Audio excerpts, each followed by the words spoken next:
दूसरा प्रवचन, आध्यात्मिक विश्व आंदोलन ताकि कुछ व्यक्ति प्रबुद्ध हो सके। प्रिय आत्मन, कल संध्या की चर्चा में कुछ बातें मैंने कही है।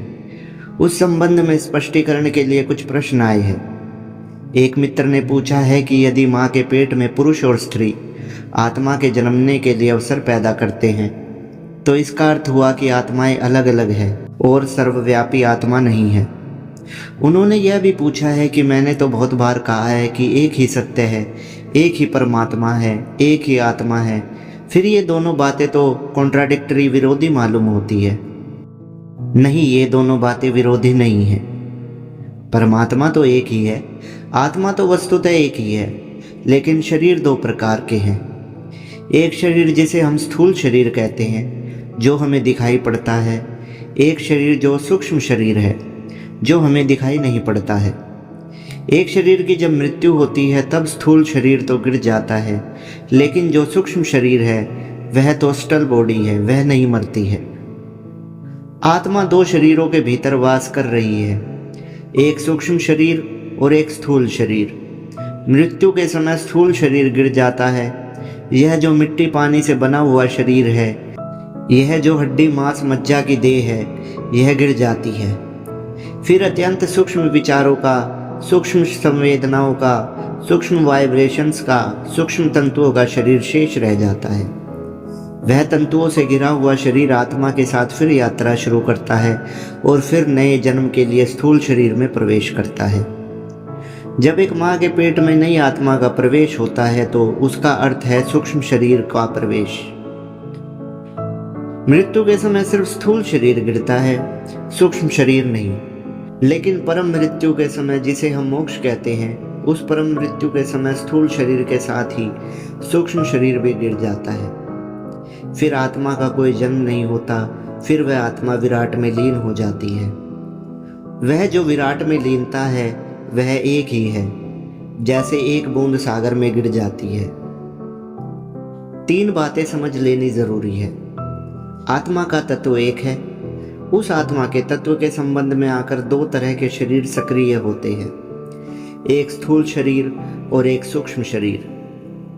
स्थूल शरीर से हम परिचित हैं, सूक्ष्म शरीर से योगी परिचित होता है, और योग के भी जो ऊपर उठ जाते हैं वे उससे परिचित होते हैं जो आत्मा है। सामान्य आंखें देख पाती है स्थूल शरीर को, योग दृष्टि और ध्यान देख पाता है सूक्ष्म शरीर को, लेकिन ध्यानातीत, बियॉन्ड योग, सूक्ष्म के भी पार, उसके भी आगे जो शेष रह जाता है उसको तो समाधि से अनुभव किया जा सकता है। ध्यान से भी जब व्यक्ति ऊपर उठ जाता है तो समाधि फलित होती है, और उस समाधि में जो अनुभव होता है वह परमात्मा का अनुभव है। साधारण मनुष्य का अनुभव शरीर का अनुभव है, साधारण योगी का अनुभव सूक्ष्म शरीर का अनुभव है, परम योगी का अनुभव परमात्मा का अनुभव है। परमात्मा एक है, सूक्ष्म शरीर अनंत है, स्थूल शरीर अनंत है। वह जो सूक्ष्म शरीर है वह है कॉजल बॉडी। वह जो सूक्ष्म शरीर है वही नए स्थूल शरीर ग्रहण करता है। हम यहाँ देख रहे हैं कि बहुत से बल्ब जले हुए हैं। विद्युत तो एक है, विद्युत बहुत सारी नहीं है। वह ऊर्जा, वह शक्ति, वह एनर्जी एक है, लेकिन दो अलग बल्बों से वह प्रकट हो रही है। बल्ब का शरीर अलग अलग है, उसकी आत्मा एक है। हमारे भीतर से जो चेतना झांक रही है वह चेतना एक है, लेकिन उस चेतना के झांकने में दो उपकरणों का, दो व्हीकल्स का प्रयोग किया गया है। एक सूक्ष्म उपकरण सूक्ष्म देह है और दूसरा उपकरण है स्थूल देह। हमारा अनुभव स्थूल देह तक ही रह जाता है। यह जो स्थूल देह तक रुक गया अनुभव है, यही मनुष्य के जीवन का सारा अंधकार और दुख है। लेकिन कुछ लोग सूक्ष्म शरीर पर भी रुक सकते हैं। जो लोग सूक्ष्म शरीरों पर रुक जाते हैं वे ऐसा कहेंगे कि आत्माएं अनंत हैं, लेकिन जो सूक्ष्म शरीर के भी आगे चले जाते हैं वे कहेंगे परमात्मा एक है, आत्मा एक है, ब्रह्म एक है। मेरी इन दोनों बातों में कोई विरोध नहीं है। मैंने जो आत्मा के प्रवेश के लिए कहा उसका अर्थ है वह आत्मा जिसका अभी सूक्ष्म शरीर गिर गया है। इसलिए हम कहते हैं कि जो आत्मा परम मुक्ति को उपलब्ध हो जाती है उसका जन्म मरण बंद हो जाता है। आत्मा का तो कोई जन्म मरण है ही नहीं। वह तो ना कभी जन्मी है और ना कभी मरेगी। वह जो सूक्ष्म शरीर है वह भी समाप्त हो जाने पर कोई जन्म मरण नहीं रह जाता है, क्योंकि सूक्ष्म शरीर ही कारण बनता है नए जन्मों का। सूक्ष्म शरीर का अर्थ है हमारे विचार, हमारी कामनाएं, हमारी वासनाएं, हमारी इच्छाएं, हमारे अनुभव, हमारा ज्ञान, इन सब का जो संग्रहीभूत, जो इंटीग्रेटेड सीड है, इन सब का जो बीज है वह हमारा सूक्ष्म शरीर है। वही हमें आगे की यात्राओं पर ले जाता है। लेकिन जिस मनुष्य के सारे विचार नष्ट हो गए, जिस मनुष्य की सारी वासनाएं क्षीण हो गई, जिस मनुष्य की सारी इच्छाएं विलीन हो गई, जिसके भीतर अब कोई भी इच्छा शेष ना रही, उस मनुष्य को जाने के लिए कोई जगह नहीं बचती, जाने का कोई कारण नहीं रह जाता, जन्म की कोई वजह नहीं रह जाती। रामकृष्ण के जीवन में एक अद्भुत घटना है। रामकृष्ण को जो लोग बहुत निकट से जानते थे, उन सबको यह बात जानकर अत्यंत कठिनाई होती थी कि रामकृष्ण जैसा परमहंस, रामकृष्ण जैसा समाधिस्थ व्यक्ति भोजन के संबंध में बहुत लोलुप था। रामकृष्ण भोजन के लिए बहुत आतुर होते थे और भोजन के लिए इतनी प्रतीक्षा करते थे कि कई बार उठकर चौके में पहुंच जाते और पूछते अपनी पत्नी शारदा को कि बहुत देर हो गई, क्या बन रहा है आज। ब्रह्म की चर्चा चलती और बीच में ही ब्रह्म चर्चा छोड़कर पहुंच जाते किचन में और पूछने लगते क्या बना है आज, और खोजने लगते। शारदा ने भी उन्हें कहा कि आप क्या करते हैं ऐसा, लोग क्या सोचते होंगे कि ब्रह्म की चर्चा छोड़कर एकदम अन्य की चर्चा पर आप उतर आते हैं। रामकृष्ण हंसते और चुप रह जाते। उनके शिष्यों ने भी उन्हें बहुत बार कहा कि इससे बहुत बदनामी होती है। लोग कहते हैं कि ऐसा व्यक्ति क्या ज्ञान को उपलब्ध हुआ होगा जिसकी अभी रसना, जिसकी अभी जीभ इतनी ललायत होती है भोजन के लिए। एक दिन रामकृष्ण की पत्नी शारदा ने बहुत कुछ बुरा भला कहा तो रामकृष्ण ने कहा कि पागल, तुझे पता नहीं, जिस दिन मैं भोजन के प्रति अरुचि प्रकट करूं तो समझ लेना कि अब मेरे जीवन की यात्रा केवल 3 दिन और शेष रह गई। बस 3 दिन से ज़्यादा फिर मैं जीऊँगा नहीं। जिस दिन भोजन के प्रति मेरी उपेक्षा हो तो समझ लेना कि 3 दिन बाद मेरी मौत आ गई है। शारदा कहने लगी, इसका अर्थ? रामकृष्ण कहने लगे, मेरी सारी वासनाएं क्षीण हो गई है, मेरी सारी इच्छाएं विलीन हो गई है, मेरे सारे विचार नष्ट हो गए हैं, लेकिन जगत के हित के लिए मैं रुका रहना चाहता हूँ। मैं एक वासना को जबरदस्ती पकड़े हुए हूँ, जैसे किसी नाव की सारी जंजीरें खुल गई हो और एक जंजीर से नाव अटकी रह गई हो, और एक जंजीर और छूट जाए तो नाव अपनी अनंत यात्रा पर निकल जाएगी। मैं चेष्टा करके रुका हुआ हूँ। उस दिन किसी की समझ में शायद यह बात नहीं आई, लेकिन रामकृष्ण की मृत्यु के 3 दिन पहले शारदा थाली लगाकर रामकृष्ण के कमरे में गई। वे बैठे हुए देख रहे थे। उन्होंने थाली देखकर आंखें बंद कर ली और लेट गए और पीठ कर ली शारदा की तरफ। उसे एकदम से ख्याल आया कि उन्होंने कहा था कि 3 दिन बाद मेरी मौत हो जाएगी, जब खाने को लेकर मैं अरुचि प्रकट करूंगा।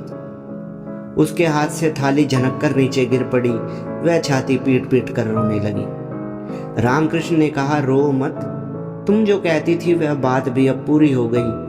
ठीक 3 दिन बाद रामकृष्ण की मृत्यु हो गई। एक छोटी सी वासना को प्रयास करके वे रुके हुए थे। इतनी छोटी सी वासना जीवन यात्रा का आधार बनी थी। वह वासना भी चली गई तो जीवन यात्रा का सारा आधार समाप्त हो गया। जिन्हें हम तीर्थंकर कहते हैं, जिन्हें हम बुद्ध कहते हैं, जिन्हें हम ईश्वर के पुत्र कहते हैं, जिन्हें हम अवतार कहते हैं, उनकी भी एक ही वासना शेष रह गई होती है, और उस वासना को वे शेष रखना चाहते हैं करुणा के हित, सर्वमंगल के हित, सर्वलोक के हित के कारण। जिस दिन वह वासना भी क्षीण हो जाती है, उस दिन जीवन की यह यात्रा समाप्त और अनंत की अंतहीन यात्रा शुरू हो जाती है। उसके बाद जन्म नहीं है, उसके बाद मरण नहीं है, उसके बाद ना एक है ना अनेक है। उसके बाद तो जो शेष रह जाता है उसे संख्या में गिनने का कोई उपाय नहीं है। इसलिए जो जानते हैं वे यह भी नहीं कहते कि ब्रह्म एक है, परमात्मा एक है, क्योंकि एक कहना व्यर्थ है जबकि 2 की गिनती ना बनती हो। एक कहने का कोई अर्थ नहीं जबकि 2 और 3 ना कहा जा सकता हो। एक कहना तभी तक सार्थक है जब तक 2 या 3 होते हो। संख्याओं के बीच एक की सार्थकता है, इसलिए जो जानते हैं वे यह भी नहीं कहते कि ब्रह्म एक है। वे कहते हैं ब्रह्म अद्वैत नॉन डुअल है, दो नहीं है।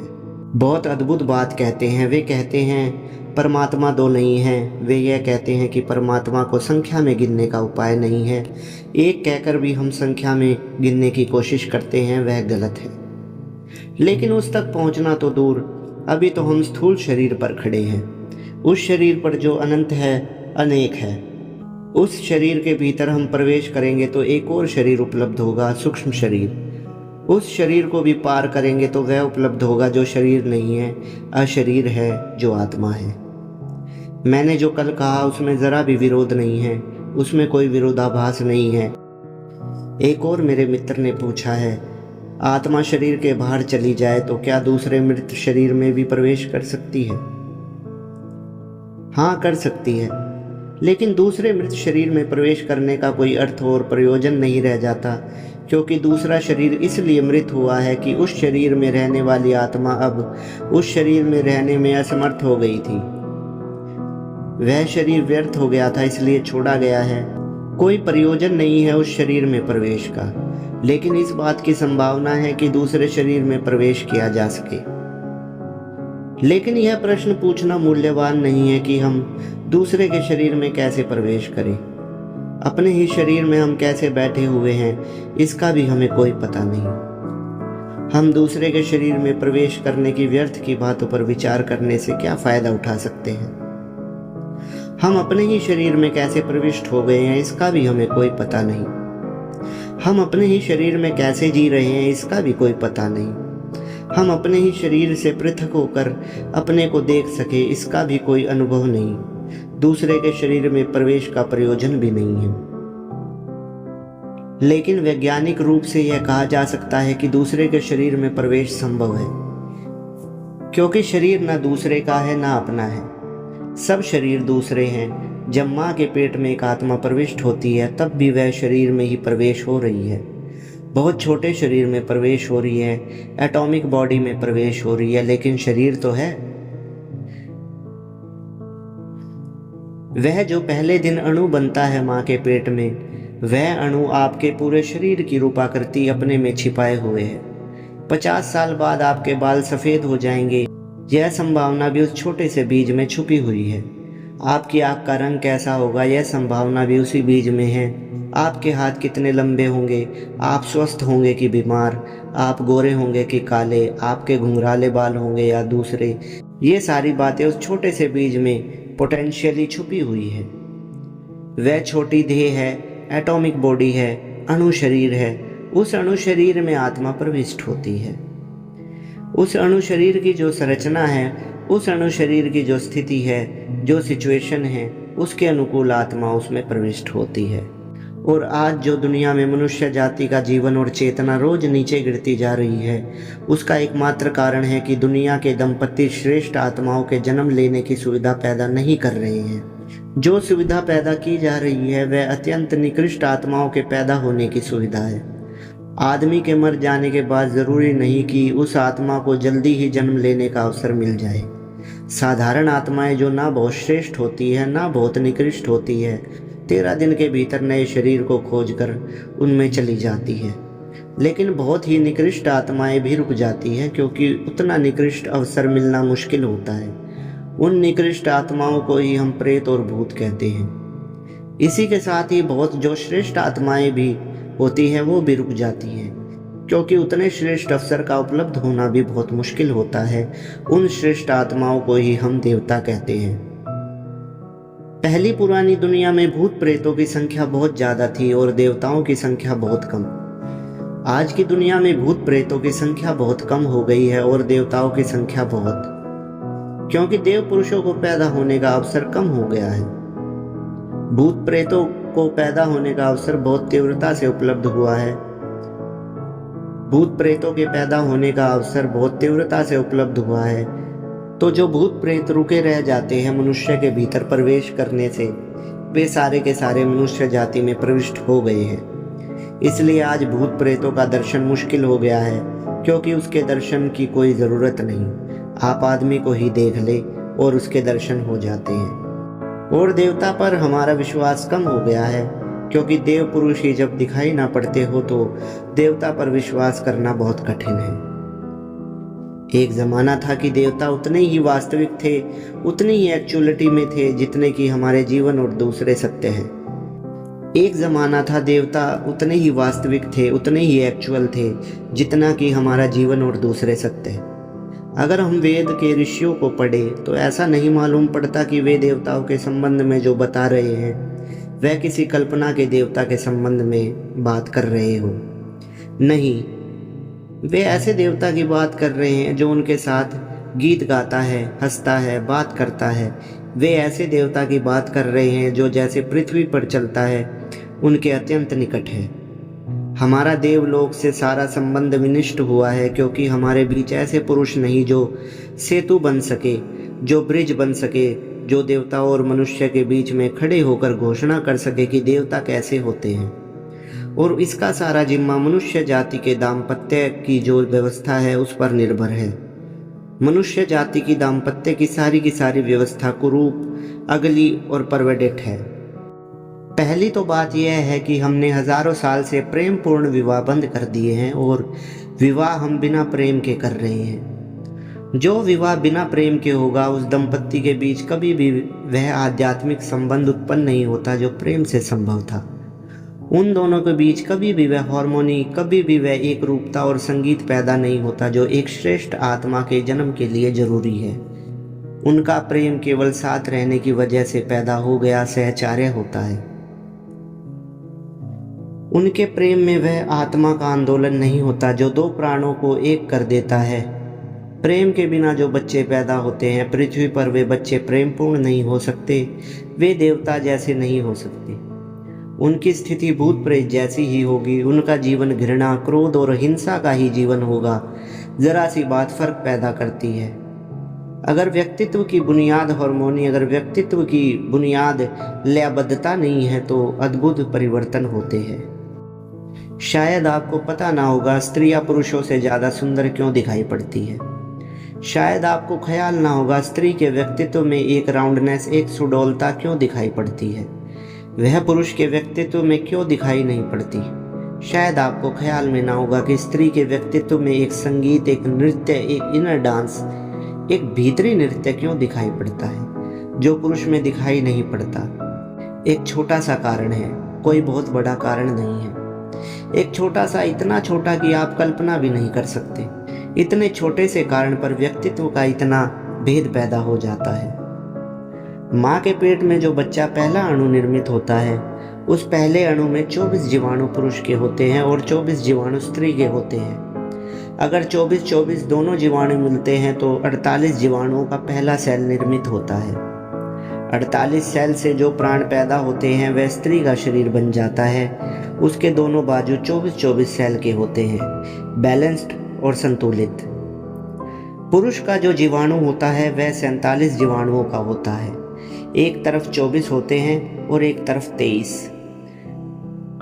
बस यहाँ बैलेंस टूट गया, वहीं से व्यक्ति या पुरुष का संतुलन टूट गया, हार्मोनी टूट गई। स्त्री के दोनों पलड़े व्यक्तित्व के बराबर संतुलन के हैं। उससे सारा स्त्री का सौंदर्य, उसकी सुडौलता, उसकी कला, उसके व्यक्तित्व का रस, उसके व्यक्तित्व का काव्य पैदा होता है। और पुरुष के व्यक्तित्व में जरा सी कमी है। उसका एक तराजू 24 जीवाणुओं से बना हुआ है। माँ से जो जीवाणु मिलता है वह 24 का बना हुआ है और पुरुष से जो मिलता है वह 23 का बना हुआ है। पुरुष के जीवाणुओं में दो तरह के जीवाणु होते हैं, 24 कोष्ठधारी और 23 कोष्ठधारी। 23 कोष्ठधारी अगर माँ के 24 कोष्ठधारी जीवाणु से मिलते हैं तो पुरुष का जन्म होता है। इसलिए पुरुष में एक बेचैनी जीवन भर बनी रहती है, एक इंटेंट, एक डिस्कंटेंट बना रहता है। क्या करूं क्या ना करूं, एक चिंता, एक बेचैनी, यह कर लूं वह कर लूं, यह कर लूं। पुरुष की एक जो बेचैनी है वह एक छोटी सी घटना से शुरू होती है और वह घटना है कि उससे एक पलड़े पर एक अणु कम है। उसका व्यक्तित्व का बैलेंस कम है, स्त्री का बैलेंस पूरा है, स्त्री की हार्मोनी पूरी है, उसकी लयबद्धता पूरी है। इतनी सी घटना इतना फर्क लाती है हालांकि इससे स्त्री सुंदर तो हो सकी, लेकिन स्त्री विकासमान नहीं हो सकी, क्योंकि जिस व्यक्ति में समता है वह विकास नहीं करता, वह ठहर जाता है। पुरुष का व्यक्तित्व विषम है, विषम होने के कारण वह दौड़ता है, विकास करता है, एवरेस्ट पर चढ़ता है, पहाड़ पार करता है, चांद पर जाएगा, तारों पर जाएगा, खोजबीन करेगा, सोचेगा, विचारेगा, ग्रंथ लिखेगा, धर्म निर्माण करेगा। स्त्री यह कुछ भी नहीं करेगी, ना वह एवरेस्ट पर जाएगी, ना वह चांद तारों पर जाएगी, ना वह धर्मों की खोज करेगी, ना ग्रंथ लिखेगी, ना विज्ञान की शोध करेगी। वह कुछ भी नहीं करेगी। उसके व्यक्तित्व में एक संतुलन है, वह संतुलन उसे पार होने के लिए तीव्रता से नहीं भरता है। पुरुष ने सारी सभ्यता विकसित की एक छोटी सी बात के कारण कि उसमें एक अणु कम है, और स्त्री ने सारी सभ्यताएं विकसित नहीं की क्योंकि उसमें एक अणु पूरा है। इतनी छोटी सी घटना इतने व्यक्तित्व का भेद ला सकती है। मैं इसलिए यह कह रहा हूँ कि यह तो बायोलॉजिकल है, यह तो जीव शास्त्र कहेगा कि इतना सा फर्क इतने भिन्न व्यक्तित्वों को जन्म दे देता है। और भी गहरे फर्क है और इनर डिफरेंस है। दो पुरुष और स्त्री के मिलने पर जिस बच्चे का जन्म होता है वह उन दोनों व्यक्तियों में कितना गहरा प्रेम है, कितनी आध्यात्मिकता है, कितनी पवित्रता है, कितने प्रेयरफुल, कितने प्रार्थनापूर्ण हृदय से वे एक दूसरे के पास आए हैं, इस पर निर्भर करेगा कि कितनी ऊंची आत्मा उनकी तरफ आकर्षित होती है, कितनी विराट आत्मा उनकी तरफ आकर्षित होती है, कितनी महान दिव्य चेतना उस घर को अपना अवसर बनाती है। यह इस पर निर्भर करता है। मनुष्य जाति क्षीण, दीन और दरिद्र और दुखी होती चली जा रही है।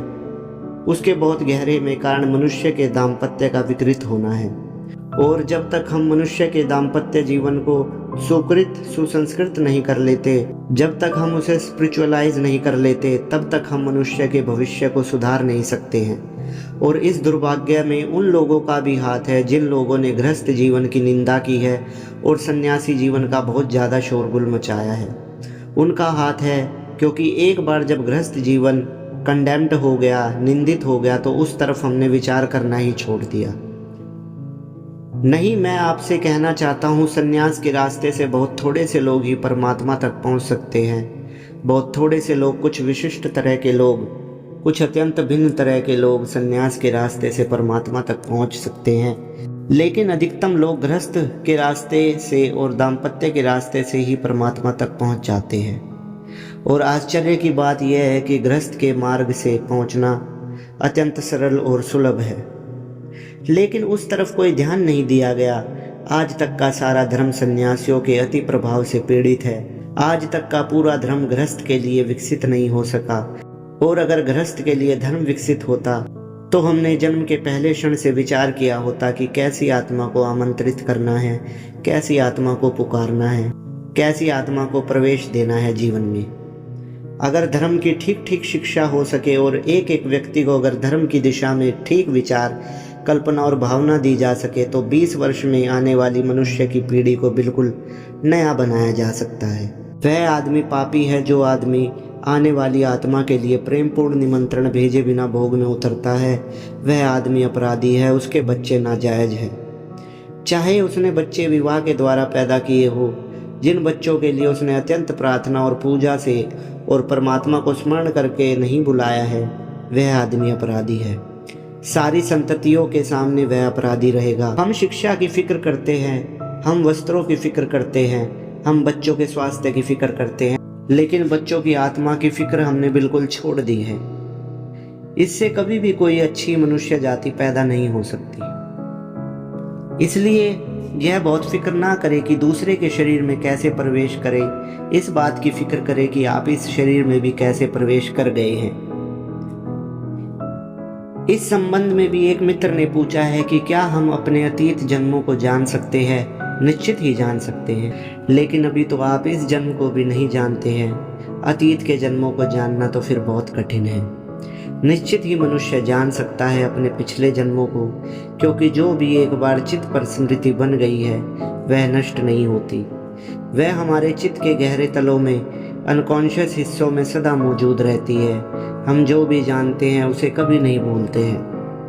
अगर मैं आपसे पूछूं कि 1950 में 1 जनवरी को आपने क्या क्या किया था, तो शायद आप कुछ भी नहीं बता सकेंगे। आप कहेंगे कि मुझे क्या याद है, मुझे तो कुछ भी याद नहीं। 1 जनवरी 1950 कुछ भी ख्याल नहीं आता कि मैंने क्या कुछ किया।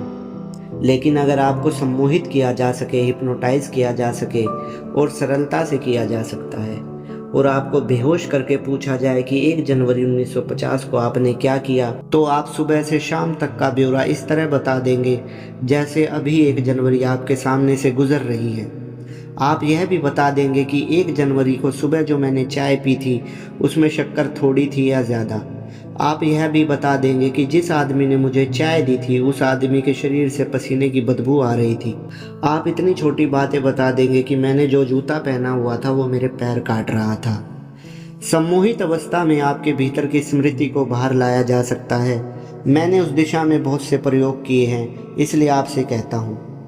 और जिस मित्र को भी इच्छा हो अपने पिछले जन्मों को जानने की, उसे ले जाया जा सकता है, लेकिन पहले उसे इसी जन्म में पीछे लौटना पड़ेगा। इस जन्म की स्मृतियों में पीछे लौटना पड़ेगा, वहाँ तक पीछे लौटना पड़ेगा जहाँ वह माँ के पेट में कंसीव हुआ, गर्भ धारण हुआ। उसके बाद फिर दूसरे जन्मों की स्मृतियों में प्रवेश किया जा सकता है। लेकिन ध्यान रहे, प्रकृति ने पिछले जन्मों को भुलाने की व्यवस्था कारण ही नहीं की है। कारण बहुत महत्वपूर्ण है, और पिछले जन्म तो दूर है, अगर आपको 1 महीने की भी सारी बातें याद रह जाए तो आप पागल हो जाएंगे। 1 दिन की भी अगर सुबह से शाम तक की सारी बात आपको याद रह जाए तो आप जिंदा नहीं रह सकेंगे। तो प्रकृति की सारी व्यवस्था यह है कि आपका मन कितना तनाव झेल सकता है, उतनी ही स्मृति आपके भीतर शेष रहने दी जाती है। बाकी सब अंधेरे गर्त में डाल दिया जाता है। जैसे घर में एक कबाड़ घर होता है पीछे, वैसे ही स्मृति का एक कलेक्टिव हाउस है। एक अनकॉन्शियस घर है, एक अचेतन घर है, जहाँ स्मृति में जो बेकार होता चला जाता है, जिसे चित्त में रखने की जरूरत नहीं है, वह सब संग्रहित होता रहता है। वहाँ जन्मों जन्मों की स्मृतियाँ संग्रहित है। लेकिन अगर कोई आदमी अनजाने बिना समझे हुए उस घर में प्रविष्ट हो जाए तो तत्क्षण पागल हो जाएगा। इतनी ज़्यादा हैं वे स्मृतियाँ। एक महिला मेरे पास प्रयोग करती थी। उनको बहुत इच्छा थी कि वह पिछले जन्मों को जाने। मैंने उन्हें कहा कि यह हो सकता है, लेकिन आगे की जिम्मेवारी समझ लेनी चाहिए, क्योंकि हो सकता है कि पिछले जन्म को जानने से आप बहुत चिंतित और परेशान हो जाए। उन्होंने कहा कि नहीं, मैं क्यों परेशान होऊंगी, पिछला जन्म तो हो चुका है, अब क्या फिक्र की बात। उन्होंने प्रयोग शुरू किया। वे एक कॉलेज में प्रोफेसर थी, बुद्धिमान थी, समझदार थी, हिम्मतवार थी। उन्होंने प्रयोग शुरू किया और जिस भांति मैंने कहा, उन्होंने गहरे से गहरे मेडिटेशन किए, गहरे से गहरा ध्यान किया। धीरे धीरे स्मृति के नीचे की परतों को उघाड़ना शुरू किया, और एक दिन, जिस दिन पहली बार उन्होंने पिछले जन्म में प्रवेश किया, वह भागती हुई आई। उनके हाथ पैर कांप रहे थे, आँख से आंसू बह रहे थे। वे एकदम छाती पीट पीट कर रोने लगी और कहने लगी कि मैं भूलना चाहती हूँ उस बात को जो मुझे याद आ गई है। मैं उस पिछले जन्म में अब आगे नहीं जाना चाहती। मैंने कहा कि अब मुश्किल है, जो याद आ गई उसे भूलने में फिर बहुत वक्त लग जाएगा, लेकिन इतनी घबराहट क्यों है। उन्होंने कहा कि नहीं नहीं, मत पूछिए। मैं तो सोचती थी कि मैं बहुत पवित्र और बहुत सच्चरित्र हूँ, लेकिन पिछले जन्म में मैं एक मंदिर में वेश्या थी दक्षिण के। मैं देवदासी थी और मैंने हजारों पुरुषों के साथ संभोग किया और मैंने अपने शरीर को बेचा। नहीं नहीं, मैं उसे भूलना चाहती हूँ। मैं उसे एक क्षण भी याद नहीं रखना चाहती हूँ। मैंने कहा कि अब यह इतना आसान नहीं है। याद करना बहुत आसान है, भूलना बहुत मुश्किल है। पिछले जन्म में जाया जा सकता है और जिसकी भी मर्जी हो उसके रास्ते है, मैथोलॉजी है। महावीर और बुद्ध दोनों मनुष्यों ने मनुष्य जाति को जो बड़े से बड़ा दान दिया है, वह उनकी अहिंसा वहिंसा का सिद्धांत नहीं है। वह सबसे बड़ा दान है जाति स्मरण का सिद्धांत। वह है पिछले जन्म की स्मृति में उतरने की कला। महावीर और बुद्ध दोनों ही पहले आदमी हैं पृथ्वी पर जिन्होंने प्रत्येक साधक के लिए यह कहा है कि तब तक तुम आत्मा से परिचित नहीं हो सकोगे जब तक तुम पिछले जन्मों में नहीं उतरते हो। और उन्होंने प्रत्येक साधक को पिछले जन्म में ले जाने की फिक्र की। और एक बार कोई आदमी अपने पिछले जन्मों की स्मृतियों में जाने की हिम्मत जुटा ले, वह दूसरा आदमी हो जाएगा, क्योंकि उसे पता चलेगा कि जिन बातों को मैं हजारों बार कर चुका हूँ उन्हीं को फिर कर रहा हूँ। कैसा पागल हूँ। कितनी बार मैंने संपत्ति इकट्ठा की है, कितनी बार मैंने करोड़ों के अंबार लगा दिए, कितनी बार मैंने महल खड़े किए, कितनी बार इज्जत, शान और पद, और कितनी बार दिल्ली के सिंहासनों की यात्रा कर ली है, कितनी बार, कितनी अनंत बार। और फिर मैं वही कर रहा हूँ, और हर बार वह यात्रा सफल हो गई है। वह यात्रा इस बार भी असफल हो जाएगी। तत्क्षण उसकी संपत्ति की दौड़ बंद हो जाएगी, तत्क्षण उसके पदों का मोह नष्ट हो जाएगा। वह आदमी जानेगा कि मैंने हजारों हजारों वर्षों में कितनी स्त्रियां भोगी, स्त्री जानेगी कि मैंने हजारों हजारों वर्षों में कितने पुरुष भोगे, और न किसी पुरुष से तृप्ति मिली और न किसी स्त्री से तृप्ति मिली। और अब भी मैं यही सोच रहा हूँ कि इस स्त्री को भोगूं, उस स्त्री को भोगूं, इस पुरुष को भोगूं, उस पुरुष को भोगूं। यह करोड़ों बार हो चुका है। एक बार स्मरण आ जाए इसका तो फिर यह दोबारा नहीं हो सकता, क्योंकि इतनी बार जब हम कर चुके हो और कोई फल ना पाया हो तो फिर आगे उसे दोहराए जाने का कोई उपाय नहीं है, कोई अर्थ नहीं है। बुद्ध और महावीर दोनों ने जाते स्मरण के गहरे प्रयोग किए, स्मृति के, अतीत के, जन्मों की स्मृति के।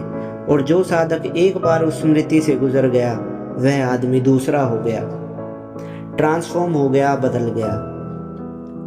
जिन मित्रों ने पूछा, मैं उनको ज़रूर कहूँगा कि अगर उनकी इच्छा हो तो उन्हें पिछली स्मृति में ले जाया जा सकता है, लेकिन बहुत सोच समझकर ही उस प्रयोग में जाया जा सकता है। इस ज़िंदगी की चिंताएं ही काफ़ी है, इस ज़िंदगी की परेशानियां ही बहुत है। इस ज़िंदगी को भूलने के लिए आदमी शराब पीता है, सिनेमा देखता है, ताश खेलता है, जुआ खेलता है। इस ज़िंदगी को भूलने के लिए, दिन भर को भूलने के लिए रात शराब पी लेता है।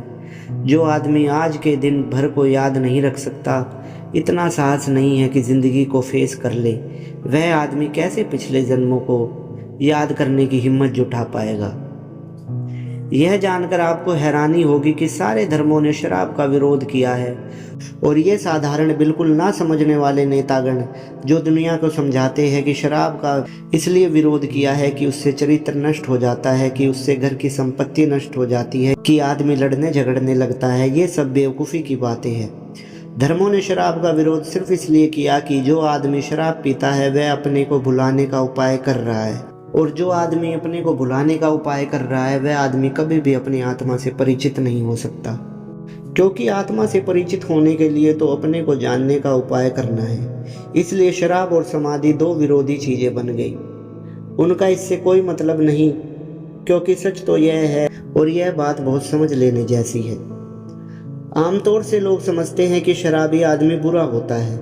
मैं शराबियों को भी जानता हूँ, और उनको भी जो शराब नहीं पीते। मैंने आज तक हजारों अनुभव में यह पाया है कि शराब पीने वाला ना पीने वाले से कई अर्थों में अच्छा होता है। मैंने शराब पीने वालों में जितनी दया और करुणा देखी, उतनी मैंने शराब ना पीने वालों में नहीं देखी। मैंने शराब पीने वालों में जितनी विनम्रता देखी, जितनी ह्यूमिलिटी देखी, उतनी मैंने शराब नहीं पीने वालों में नहीं देखी। जितनी अकड़ मैंने देखी शराब ना पीने वालों में, उतनी अकड़ शराब पीने वाले में दिखाई नहीं पड़ी। लेकिन इन सारी बातों के कारण धर्म ने विरोध नहीं किया है, और ये जो साधारण नेतागण समझते फिरते हैं कि इसलिए विरोध किया है, इसलिए विरोध नहीं किया है। विरोध किया है इसलिए कि जो आदमी अपने को भूलने का उपाय करता है वह आदमी अपने साहस को छोड़ रहा है याद करने के, रिमेम्बरिंग के, स्मृति के।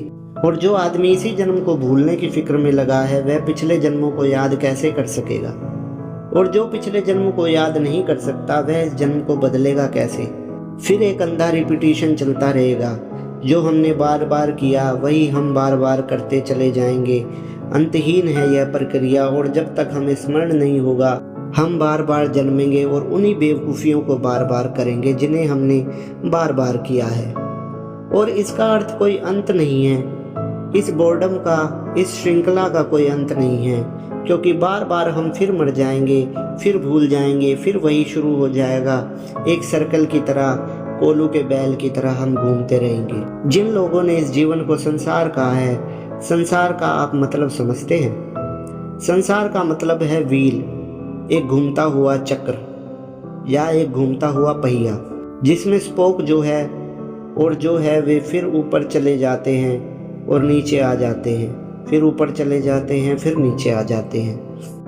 वह जो हिंदुस्तान के राष्ट्रीय ध्वज पर व्हील बना हुआ है, वह पता नहीं हिंदुस्तान के सोचने समझने वालों ने किस वजह से वहाँ रख दिया। शायद उनको पता नहीं है वे ना मालूम क्या सोचते होंगे। अशोक ने उस चक्र को इसलिए खुदवाया था अपने स्तूप पर, ताकि आदमी को पता रहे कि जिंदगी एक घूमता हुआ चाक है, कोलू का बैल है। उसमें हर चीज़ घूमकर फिर वहीं आ जाती है, फिर घूमनी शुरू हो जाती है। वह जो व्हील है संसार का प्रतीक है। वह व्हील किसी विजय यात्रा का प्रतीक नहीं है, वह जिंदगी के रोज रोज हार जाने का प्रतीक है। वह इस बात का प्रतीक है कि जिंदगी जो है वह एक रिपीटेटिव बोर्डम है। वह बार बार दोहराए जाने वाला चाक है, लेकिन हर बार हम भूल जाते हैं, इसलिए दोबारा फिर बड़े रसलीन होकर दोहराने लगते हैं। एक युवक एक युवती की तरफ बढ़ रहा है प्रेम करने को। उसे पता नहीं कि वह कितनी बार बढ़ चुका है, कितनी युवतियों के पीछे दौड़ चुका है, लेकिन अब वह फिर बढ़ रहा है और सोचता है कि ज़िंदगी में पहली दफ़ा यह घटना घट रही है, वह अद्भुत घटना है। यह अद्भुत घटना बहुत दफ़े घट चुकी है और अगर उसे पता चल जाए तो उसकी हालत वैसी ही हो जाएगी जैसे किसी आदमी की एक ही फिल्म को 10-25 दफ़ा देखकर हो जाती है। अगर आप आज फिल्म देखने गए हैं तो बात और है, कल भी आपको ले जाया जाए तो आप बर्दाश्त कर लेंगे। तीसरे दिन आप कहने लगेंगे क्षमा करिए, अब मैं नहीं जाना चाहता हूँ, लेकिन आपको मजबूर किया जाए कि पुलिस वाले पीछे लगे हैं, ये आपको ले ही जाएंगे। और 15 दिन वही फिल्म, तो 16वें दिन आप गर्दन दबाकर खुद को मारने की कोशिश करेंगे कि अब इस फिल्म को मैं नहीं देखना चाहता हूँ, यह हद हो गई। 15 दिन देख चुका हूँ, अब कब तक देखता रहूँगा। लेकिन अगर रोज़ फिल्म देखने के बाद अफीम खिला दी जाए और भूल जाए आप कि मैंने फिल्म देखी थी, तो दूसरे दिन फिर आप टिकट लेकर उसी फिल्म में मौजूद हो सकते हैं और बड़े मज़े से देख सकते हैं। आदमी हर बार जब शरीर को बदलता है तब उस शरीर में संजोई गई स्मृतियों का द्वार क्लोज हो जाता है, बंद हो जाता है। फिर नया खेल शुरू हो जाता है, फिर वही खेल, फिर वही बात, फिर सब वही जो बहुत बार हो चुका है। जाति स्मरण से यह स्मरण आता है कि यह तो बहुत बार हो चुका है, यह कहानी तो बहुत बार देखी जा चुकी है, यह गीत तो बहुत बार गाए जा चुके हैं, यह तो बर्दाश्त के बाहर हो गई बात। जाति स्मरण से पैदा होती है विरक्ति, जाति स्मरण से पैदा होता है वैराग्य, और किसी तरह वैराग्य उत्पन्न नहीं होता। वैराग्य उत्पन्न होता है जाति स्मरण से, रिमेम्बरिंग ऑफ द पास्ट, वह जो बीत गए जन्म है उनकी स्मृति से। और इसलिए दुनिया में वैराग्य कम हो गया है, क्योंकि पिछले जन्मों का कोई स्मरण नहीं है, कोई उपाय नहीं है। जिन मित्रों ने पूछा है उनको मैं कहूँगा कि मेरी तैयारी पूरी है। मैं जो भी कह रहा हूँ उसे सिर्फ इसलिए नहीं कह रहा हूँ कि वह मेरे लिए कोई सिद्धांत है। मैं जो कह रहा हूँ एक एक शब्द पर जिद के साथ प्रयोग करने की मेरी तैयारी है, और कोई भी आदमी की तैयारी हो तो मुझे बहुत खुशी होगी। कल मैंने निमंत्रण दिया था कि जो लोग संकल्प करने की हिम्मत रखते हैं, 2-4 मित्रों के पत्र आए और मुझे बड़ी खुशी हुई। उन्होंने खबर दी है कि हम बहुत उत्सुक हैं और हम प्रतीक्षा में थे कि कोई हमें बुलाए, और आपने पुकार दी तो हम राज़ी हैं। वे राज़ी हैं तो मुझे बहुत खुशी है और मेरा द्वार उनके लिए खुला है। मैं उन्हें जितनी दूर ले चलना चाहूँ, वे जितनी दूर चलना चाहे उतनी दूर उन्हें ले जाया जा सकता है। इस बार ज़रूरत पड़ गई है दुनिया को कि कम से कम थोड़े से लोग प्रबुद्ध हो सके। अगर थोड़े से लोग भी प्रबुद्ध हो सके तो हम मनुष्य जाति के सारे अंधकार को तोड़ सकते हैं। हिंदुस्तान में 2 प्रयोग चलते थे पिछले 50 सालों में। शायद आपको ख्याल भी नहीं होगा कि हिंदुस्तान में 2 विपरीत ढंग के प्रयोग 50 सालों से चले। एक प्रयोग गांधी ने किया, एक प्रयोग श्री अरविंद करते थे। गांधी ने एक प्रयोग किया एक एक मनुष्य के चरित्र को ऊपर उठाने का। उसमें गांधी सफल होते दिखाई पड़े, लेकिन असल में बिल्कुल असफल हो गए। और गांधी के पीछे जिन लोगों को गांधी ने सोचा था कि इनका चरित्र मैंने उठा लिया, वे बिल्कुल मिट्टी के पुतले साबित हुए। जरा सा पानी गिरा और सब रंग रोगन बह गया। 20 साल में उनका रंग रोगन बह गया, वह हम सब देख रहे हैं। दिल्ली में उनके नंगे शरीर खड़े हैं, उनका सब रंग रोगन बह गया है, कहीं कोई रंग रोगन नहीं रहा अब। वह जो गांधी ने पोत-पात कर तैयार किया था वह सब वर्षा में बह गया। जब तक पद की वर्षा नहीं हुई थी तब तक उनकी शक्लें बहुत शानदार मालूम पड़ती थी, और उनके खादी के कपड़े बहुत धुले हुए दिखाई पड़ते थे, और उनकी टोपियाँ ऐसी लगती थी कि मुल्क को ऊपर उठा लेंगी। लेकिन आज वे ही टोपियाँ इस योग्य हो गई हैं कि गांव-गांव में उनकी होली जलाई जाए, क्योंकि वह बुजुर्ग, क्योंकि वह मुल्क के भ्रष्टाचार की प्रतीक बन गई है। गांधी ने एक प्रयोग किया था जिसमें मालूम हुआ कि वे सफल हो रहे हैं, लेकिन बिल्कुल असफल हो गए। गांधी जैसा प्रयोग बहुत बार किया गया और हर बार असफल हो गया वह प्रयोग। श्री अरविंद एक प्रयोग करते थे जिसमें वह सफल होते मालूम नहीं पड़े और सफल भी नहीं हुए, लेकिन उनकी दिशा बिल्कुल ठीक थी। वे यह प्रयोग कर रहे थे कि क्या यह संभव है कि थोड़ी सी आत्माएं इतने ऊपर उठ जाए कि उनकी मौजूदगी, उनकी प्रेजेंस दूसरी आत्माओं को ऊपर उठाने लगे और पुकारने लगे और दूसरी आत्माएं ऊपर उठने लगे। क्या यह संभव है कि एक मनुष्य की आत्मा ऊपर उठे तो उसके साथ पूरी मनुष्य जाति की आत्मा का स्तर ऊपर उठ जाए? यह न केवल संभव है बल्कि केवल यही संभव है। दूसरी आज कोई बात सफल नहीं हो सकती। आज आदमी तो इतना नीचे गिर चुका है कि अगर हमने यह फिक्र की कि हम एक एक आदमी को बदलेंगे तो शायद यह बदलाहट कभी नहीं होगी, बल्कि जो आदमी उनको बदलने जाएगा उनके सत्संग में उसके खुद के बदल जाने की संभावना ज़्यादा है। उसके बदल जाने की संभावना ज़्यादा है कि वह भी उनके साथ भ्रष्ट हो जाए। आप देखते हैं जितने जनता के सेवक जनता की सेवा करने जाते हैं, थोड़े दिन में पता चलता है कि वे ही जनता की जेब कटवाने वाले सिद्ध हो रहे हैं। वे गए तो थे सेवा करने, वे गए थे लोगों को सुधारने, थोड़े दिन में पता चलता है कि लोग उनको सुधारने का विचार कर रहे हैं। नहीं, यह नहीं हो सकता है। दुनिया का मनुष्य जाति की चेतना का इतिहास यह कहता है कि दुनिया की चेतना किन्हीं कालों में एकदम ऊपर उठ गई। आपको शायद अंदाज़ा ना हो, 2500 वर्ष पहले हिंदुस्तान में बुद्ध हुए, महावीर हुए, प्रबुद्ध कात्यायन हुए, मखली गोशाल हुए, संजय वे लट्ठीपुत्र हुए, यूनान में सुकरात हुआ, प्लेटो हुआ, अरस्तु हुआ, प्लेटिनस हुआ, चीन में लाओ त्से हुआ, कन्फ्यूशियस हुआ, च्वांगत्से हुआ। 2500 साल पहले सारी दुनिया में कुछ 10-15 लोग इतने कीमत के हुए कि उन 100 वर्षों में दुनिया की चेतना एकदम आकाश छूने लगी। सारी दुनिया का स्वर्ण युग आ गया, ऐसा मालूम हुआ। इतनी प्रखर आत्मा मनुष्य की कभी प्रकट नहीं हुई थी। महावीर के साथ 50,000 लोग दियों की तरह जल गए और गांव-गांव घूमने लगे। बुद्ध के साथ हजारों भिक्षु खड़े हो गए और उनकी रोशनी और उनकी ज्योति गांव-गांव को जगाने लगी। जिस गांव में बुद्ध अपने 10,000 भिक्षुओं को लेकर पहुंच जाते, 3 दिन के भीतर उस गांव की हवा के अणु बदल जाते। जिस गांव में वे 10,000 भिक्षु बैठ जाते, जिस गांव में वे 10,000 भिक्षु प्रार्थना करने लगते, उस गांव से जैसे अंधकार मिट जाता। जैसे उस गांव में प्रार्थना छा जाती, जैसे उस गांव के हृदय में कुछ फूल खिलने लगते जो कभी नहीं खिले थे। कुछ थोड़े से लोग उठे ऊपर और उनके साथ ही नीचे के लोगों की आंखें ऊपर उठी। नीचे के लोगों की आंखें तभी ऊपर उठती है जब ऊपर देखने जैसा कुछ हो। ऊपर देखने जैसा कुछ भी नहीं है, नीचे देखने जैसा बहुत कुछ है। जो आदमी जितना नीचे उतरता है उतना बड़ा मकान बना लेता है। जो आदमी जितना नीचे उतर जाता है उतनी बड़ी तिजोरी बना लेता है। जो आदमी जितना नीचे उतर जाता है वह उतनी बढ़िया कैडिलैक खरीद लाता है। तो नीचे देखने जैसा बहुत कुछ है। दिल्ली बिल्कुल गड्ढे में बस गई है, बिल्कुल नीचे। वहाँ नीचे देखो, पाताल में तो दिल्ली है। तो जिसको भी दिल्ली पहुँचना हो उसको पाताल में उतरना चाहिए, नीचे नीचे नीचे उतरते जाना चाहिए। ऊपर देखने जैसा कुछ भी नहीं है। किसकी तरफ देखो, कौन है ऊपर? और इससे बड़ा दुर्भाग्य क्या हो सकता है कि ऊपर देखने जैसी आत्माएं नहीं हैं, जिनकी तरफ देखकर प्राणों में आकर्षण उठता है, जिनकी तरफ देखकर प्राणों में पुकार उठती है, जिनकी तरफ देखकर प्राण धिक्कारने लगते हैं। अपने को ही यह दिया तो मैं भी हो सकता था, यह फूल तो मेरे भीतर भी खिल सकते थे, यह गीत तो मैं भी गा सकता था, यह बुद्ध और यह महावीर और यह कृष्ण और क्राइस्ट तो मैं भी हो सकता था। एक बार यह ख्याल आ जाए कि मैं भी हो सकता था, लेकिन कोई हो तो जिसे देखकर यह ख्याल आ जाए, तो प्राण ऊपर की यात्रा शुरू कर देते हैं। और स्मरण रहे कि प्राण हमेशा यात्रा करते हैं, अगर ऊपर की नहीं करते तो नीचे की करते हैं।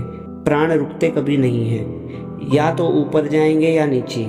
रुकाव जैसी कोई चीज़ नहीं है, ठहराव जैसी कोई चीज़ नहीं है, स्टेशन जैसी कोई जगह नहीं है चेतना के जगत में कि जहाँ आप रुक जाए और विश्राम कर ले, या ऊपर या नीचे। जीवन प्रतिक्षण गतिमान है ऊपर की तरफ चेतनाएं खड़ी करनी है।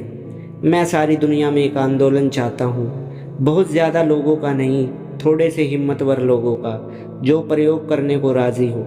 अगर 100 लोग हिंदुस्तान में प्रयोग करने को राज़ी हो और 100 लोग कष्ट कर ले इस बात की कि हम अब आत्मा को उन ऊंचाइयों तक ले जाएंगे जहाँ तक आदमी का जाना संभव है, तो 20 वर्ष में हिंदुस्तान की पूरी शक्ल बदल सकती है। विवेकानंद ने मरते वक्त कहा था कि मैं पुकारता रहा 100 लोगों को, 100 लोग आ जाओ, लेकिन वो 100 लोग नहीं आए और मैं हारा हुआ मर रहा हूँ। सिर्फ 100 लोग आ जाते तो मैं पूरे देश को बदल देता, लेकिन विवेकानंद पुकारते रहे, 100 लोग नहीं आए और मैंने यह तय किया है कि मैं पुकारूंगा नहीं, गांव-गांव में खोजूंगा, आँख-आँख में झांकूंगा कि वह कौन आदमी है। जो आदमी अगर पुकारने से नहीं आता तो उसे खींच कर लाना पड़ेगा। अगर 100 लोगों को भी लाया जा सके तो यह मैं आपको विश्वास दिलाता हूँ कि उन 100 लोगों की उठती हुई आत्माएं एक एवरेस्ट की तरह, एक गौरी शंकर की तरह खड़ी हो जाएंगी और पूरे मुल्क के प्राण उस यात्रा पर आगे बढ़ सकते हैं। तो जिन मित्रों को मेरी चुनौती ठीक लगती हो और जिनको साहस और बल मालूम पड़ता हो कि जाने की हिम्मत है उस रास्ते पर जो बहुत अनजान है, जो बहुत अपरिचित है, उस रास्ते पर, उस समुद्र में जिसका कोई नक्शा नहीं है हमारे पास, तो उसमें जाने की जिसकी भी हिम्मत हो, जिसका भी साहस हो, उसे समझ लेना चाहिए कि उससे इतनी हिम्मत और साहस सिर्फ इसलिए है कि बहुत गहरे में परमात्मा ने उनको पुकारा होगा। नहीं तो इतना साहस और इतनी हिम्मत नहीं हो सकती थी। मिस्र में कहा जाता था कि जब कोई परमात्मा को पुकारता है तो उसे जान लेना चाहिए कि उससे बहुत पहले परमात्मा ने उसे पुकार लिया होगा, अन्यथा पुकार ही पैदा नहीं होती। जिसके भीतर भी पुकार है उनके ऊपर एक बड़ा दायित्व है आज जगत के लिए। आज तो जगत के कोने कोने में जाकर कहने की यह बात है कि कुछ थोड़े से लोग बाहर निकल आए और सारे जीवन को समर्पित कर दे ऊंचाइयां अनुभव करने के लिए। जीवन के सारे सत्य, जीवन के आज तक के सारे अनुभव असत्य हुए जा रहे हैं। जीवन की आज तक की जितनी ऊंचाइयां थी जो छुई गई थी वह सब काल्पनिक हुई जा रही है। हमारे पुराण कथा बनते जा रहे हैं। 100-200 वर्ष बाद बच्चे इनकार कर देंगे कि बुद्ध और महावीर और क्राइस्ट जैसे लोग नहीं हुए। ये सब कहानियां हैं। एक आदमी ने तो पश्चिम में एक किताब लिखी है और उसमें उसने कहा है कि क्राइस्ट जैसा आदमी कभी नहीं हुआ। यह सिर्फ एक पुराना ड्रामा है जो धीरे धीरे लोग भूल गए हैं कि ड्रामा है और लोग समझने लगे हैं कि यह हिस्ट्री है। अभी हम रामलीला खेलते हैं, हम समझते हैं कि राम कभी हुए और इसलिए हम रामलीला खेलते हैं। 100 वर्ष बाद बच्चे कहेंगे कि रामलीला खेली जाती रही है और लोगों को भी भ्रम पैदा हो गया है कि राम कभी हुए। रामलीला पहले है, राम पीछे। या रामलीला एक नाटक रहा होगा, बहुत दिनों से चलता रहा है, क्योंकि जब हमारे सामने राम और बुद्ध और क्राइस्ट जैसे आदमी दिखाई पड़ने बंद हो जाएंगे तो हम कैसे विश्वास कर ले कि ये लोग कभी हुए थे। फिर आदमी का मन कभी यह मानने को राजी नहीं होता कि उससे ऊंचे आदमी भी हो सकते हैं। आदमी का मन यह मानने को कभी राजी नहीं होता कि मुझसे ऊंचा भी कोई है। हमेशा उसके मन में यह मानने का मन होता है कि सबसे ऊंचा मैं हूँ। अपने से ऊंचे आदमी को तो बहुत मजबूरी में माना जाता है, नहीं तो कभी मानना नहीं है। 1000 कोशिश करता है खोजने की कि कोई भूल मिल जाए, कोई खामी मिल जाए तो बता दूं कि यह आदमी भी नीचा है। तृप्त हो जाऊं कि नहीं, यह बात गलत थी। कोई बात पता चल जाए तो जल्दी से घोषणा कर दूं कि पुरानी मूर्ति खंडित हो गई। वह पुरानी मूर्ति अब मेरे मन में नहीं रही, वह खंडित हो गई क्योंकि यह आदमी, अरे इस आदमी में यह गलती मिल गई। खोज इसी की चलती है कि कोई गलती मिल जाए, ना मिली तो इजाद कर ली, ताकि तुम निश्चिंत हो जाओ अपनी मूढ़ता और तुम्हें लगे कि मैं बिल्कुल ठीक हूँ। ताकि तुम निश्चिंत हो जाओ अपनी मूढ़ता में और तुम्हें लगे मैं बिल्कुल ठीक हूँ। आदमी धीरे धीरे सबको इनकार कर देगा क्योंकि उनके प्रतीक, उनके चिन्ह कहीं भी दिखाई नहीं पड़ते। पत्थर की मूर्तियाँ कब तक बताएंगे कि बुद्ध हुए थे और महावीर हुए थे, और कागज पर लिखे शब्द कब तक समझाएंगे कि क्राइस्ट हुए थे, और कब तक तुम्हारी गीता बता पाएगी कि कृष्ण भी थे। नहीं, ज़्यादा दिन यह नहीं चलेगा। हमें आदमी चाहिए जीसस जैसे, कृष्ण जैसे, बुद्ध जैसे, महावीर जैसे। अगर हम वैसे आदमी आने वाले 50 वर्षों में पैदा नहीं करते तो मनुष्य जाति एक अत्यंत अंधकारपूर्ण युग में प्रविष्ट होने को है, उसका कोई भविष्य नहीं है। जिन लोगों को भी लगता हो कि जीवन के लिए वे कुछ कर सकते हैं, उनके लिए एक बड़ी चुनौती है। और मैं तो गांव-गांव यह चुनौती देता हुआ घूमूंगा, और जहां भी मुझे कोई आंखें मिल जाएंगी कि लगेगा कि यह दिया बन सकती है, इनमें ज्योति जल सकती है, तो मैं अपना पूरा श्रम करने को तैयार हूँ। मेरी तरफ से पूरी तैयारी है। देखना है कि कहीं मरते वक्त मैं भी ये बात ना कहूँ कि 100 आदमियों को खोजता था लेकिन वो भी मुझे नहीं मिले। मेरी बातों को इतना प्रेम और शांति से सुना, उसके लिए अनुग्रहित हूँ, और अंत में सबके भीतर बैठे परमात्मा को प्रणाम करता हूँ। मेरा प्रणाम स्वीकार करें।